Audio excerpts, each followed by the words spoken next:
There's a moment in every small town when you realize the person everyone trusts might be hiding something unforgivable.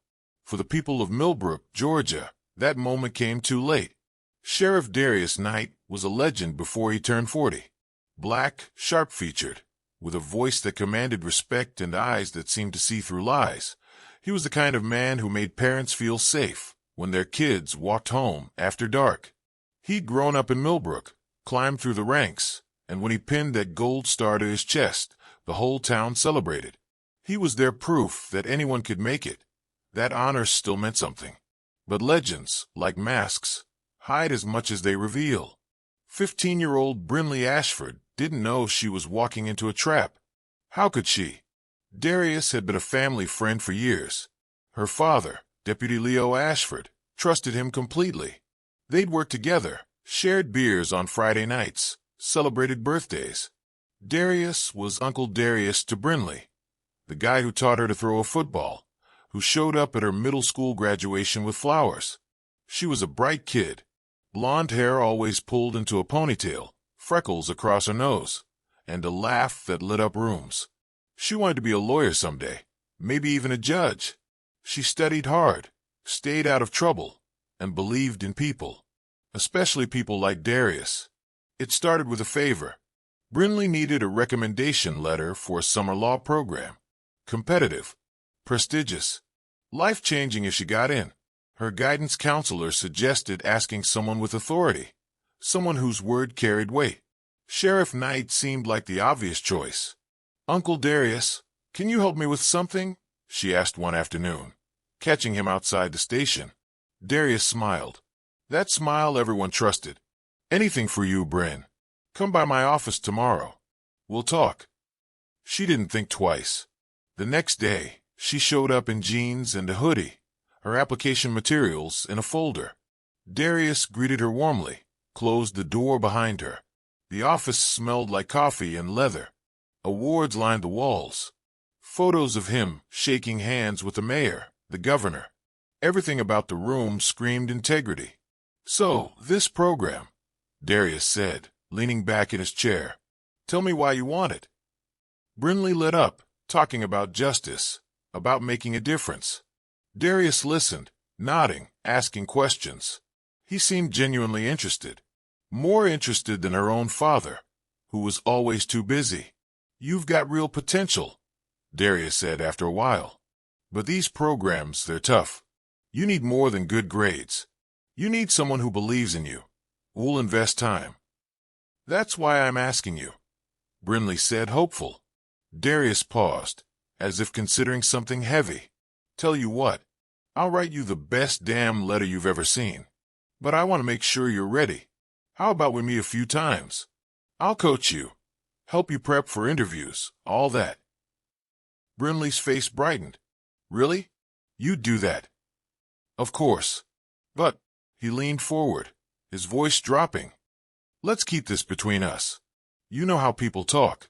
They might think you're getting special treatment because of your dad. We don't want that." It made sense. Brinley nodded. "Okay. Yeah, that makes sense." Darius smiled. "Good. This stays our little project."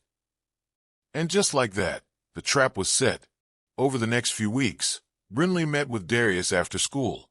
At first, it was innocent, mock interviews, essay reviews. But slowly, the tone shifted. The conversations became more personal. Darius asked about her life, her friends, her dreams. He made her feel seen in a way no one else did.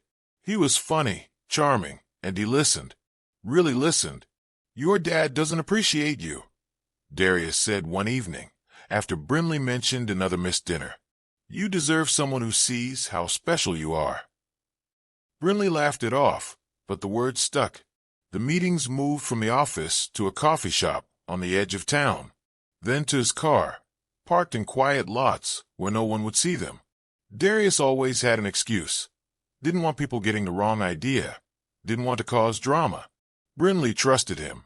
Then came the night everything changed. They were parked near the lake, reviewing her essays. The sun had set, casting the world in shades of purple and black. Darius reached over, brushing a strand of hair from her face. "You're beautiful, you know that," he said softly. Brinley froze. "Uncle Darius." "Don't call me that," he interrupted, his voice low.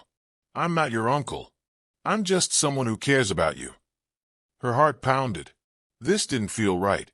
But Darius was her father's friend. He was the sheriff. He wouldn't. His hand cupped her cheek. "You feel it too, don't you? This connection."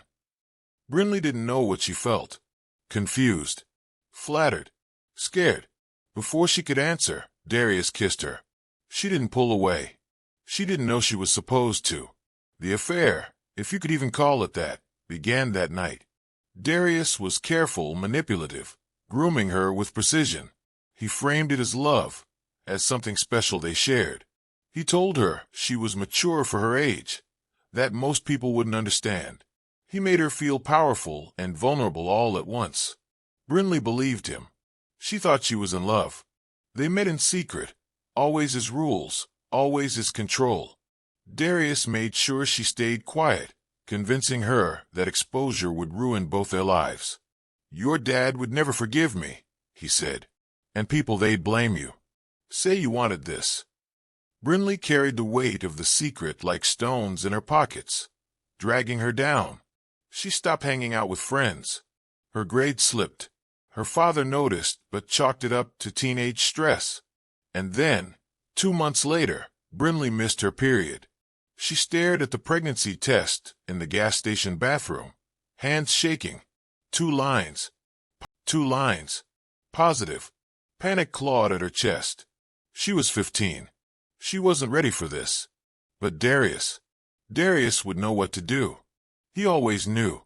When she told him, his face went blank. Not love. Not concern. Just cold, calculating fear. "You're sure?" he asked. "Yes," Brinley whispered. "What are we going to do?" Darius didn't answer right away. His mind was already racing, already planning. Because Darius Knight wasn't thinking about Brinley. He was thinking about himself. If you're not subscribed yet, do it now. What comes next will make you question everyone you trust. Don't be the one who misses it. There are decisions that change everything. Darius Knight made his the moment Brinley told him she was pregnant. He didn't see a child. He didn't see a frightened girl who needed him. He saw the end of his career, his reputation, his life. And he couldn't let that happen. "We need to handle this," Darius said, his voice flat. Brinley looked up at him, tears streaming down her face. "Handle it? What does that mean?" "You know what it means," Darius said. "You can't have this baby." Brinley's stomach dropped. "You want me to abort it?" "It's the only way," Darius said, his tone shifting to something softer, more persuasive. "Bryn, listen to me. You're 15. You have your whole life ahead of you. A baby now. It'll ruin everything. Your college plans, your future, everything we've been working toward."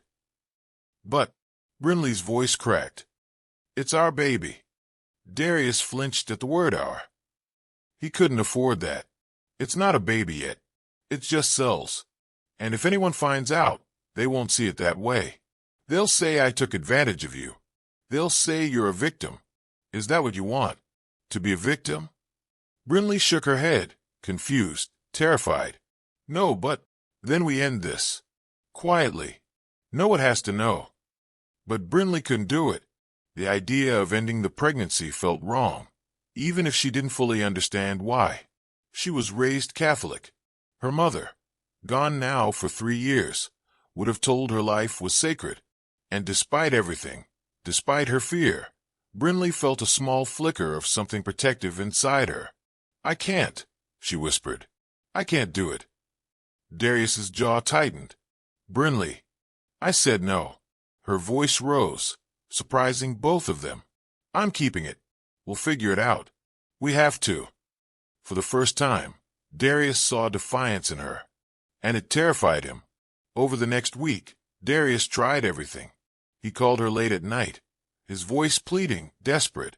He told her he loved her, that this was for her own good. When that didn't work, he tried guilt. "If this gets out, your father will lose his job. Everyone will blame him for not protecting you. Brinley wavered but held firm. She wasn't giving up the baby. Darius realized persuasion wouldn't work, so he made a choice. A terrible, unforgivable choice.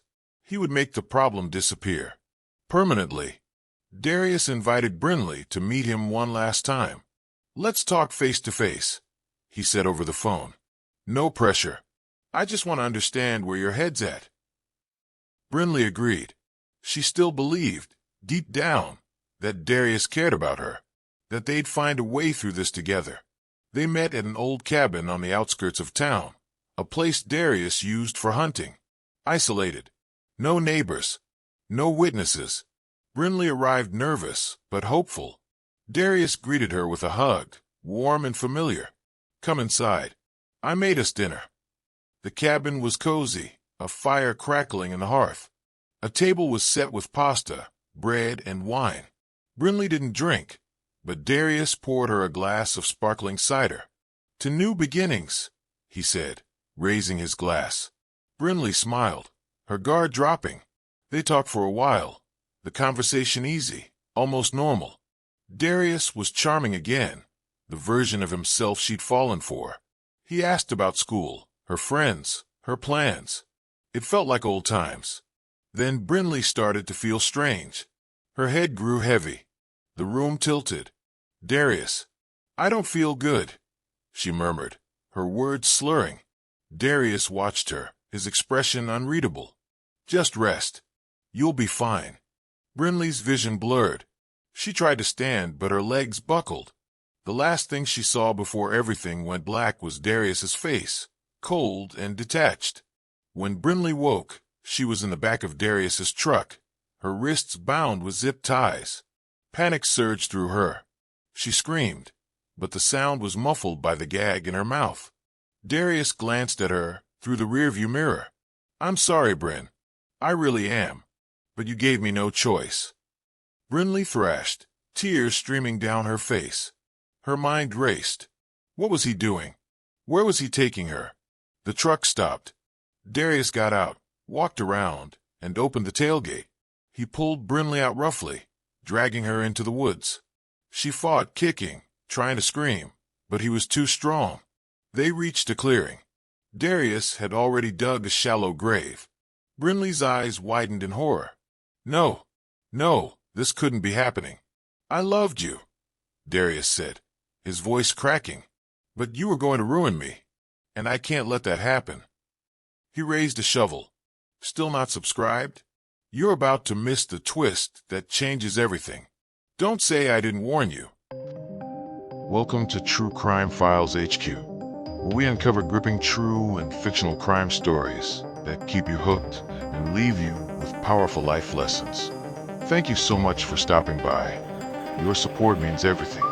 If you love stories that shock, inspire, and make you think, then you're in the right place.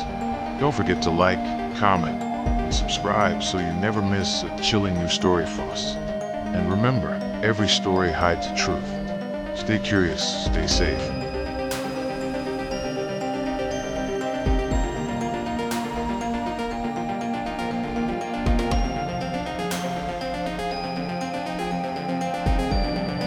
Brinley Ashford didn't come home that night. At first, her father, Deputy Leo Ashford, wasn't too worried. Teenagers stayed out late sometimes. But when midnight came and went, his gut twisted. He called her phone. No answer. He texted. Nothing. By 2 a.m., Leo was in his patrol car, driving through town, checking all her usual spots. The library, the diner, her best friend's house. No one had seen her. By dawn, he was at the station, filing a missing persons report. And leading the investigation? Sheriff Darius Knight. "We'll find her," Darius said, his hand on Leo's shoulder. "I promise you, we'll bring her home." Leo believed him. Why wouldn't he? Darius was his friend, his mentor, the man he trusted most in the world. But Darius was already 3 steps ahead, ensuring the search went exactly where he wanted, and nowhere near the truth. The community rallied. Search parties combed the woods. Volunteers handed out flyers. Brinley's face was everywhere: billboards, news broadcasts, social media. Darius coordinated everything. He appeared on camera, his voice steady, reassuring. Brinley is a smart, responsible girl. We believe she may have been taken against her will. We're exploring every lead. Behind the scenes, Darius steered the investigation away from himself. He suggested Brinley might have run away. Teenage girls go through things, he told Leo. Maybe she needed space. Leo wanted to believe it, but something felt wrong. Brinley wouldn't just leave. Not without telling him. Meanwhile, Darius planted false leads. An anonymous tip about a suspicious van near the school. A report of someone matching Brinley's description 2 towns over. Every lead was a dead end, but they kept the focus away from him. Weeks passed. The case grew cold. The media moved on. But Leo didn't. He couldn't. And then, a jogger found something in the woods. A shallow grave. A body. A pregnant 15-year-old girl. Comment justice if you think he deserves the worst. And if you're not subscribed, what are you waiting for? The next chapter reveals how he almost got away with it. The discovery of Brinley's body sent shockwaves through Millbrook. The autopsy confirmed what everyone feared. She'd been drugged, suffocated, and buried alive. And she was pregnant. The pregnancy was the bombshell. Who was the father? Why had no one known?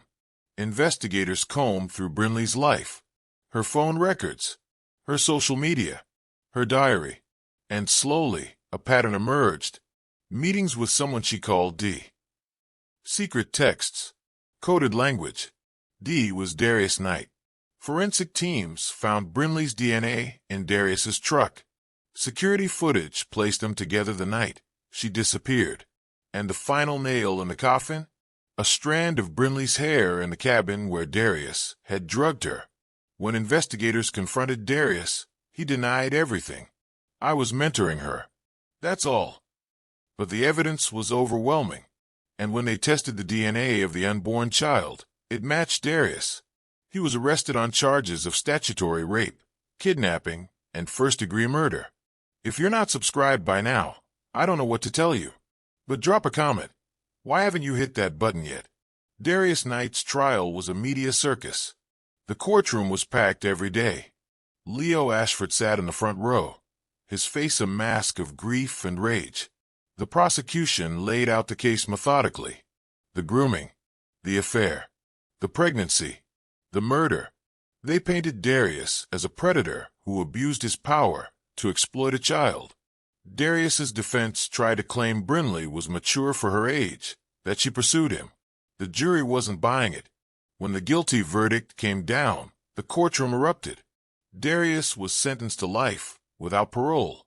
As he was led away, Leo locked eyes with him. I trusted you, Leo said, his voice breaking. Darius said nothing. There was nothing left to say.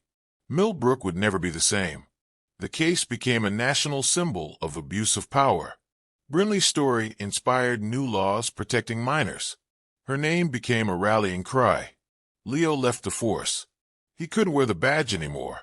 Instead, he started a foundation in Brinley's name, helping families of missing children. And every year, on the anniversary of her death, the town gathered at her grave. A reminder that monsters don't always look like monsters. Sometimes they look like heroes.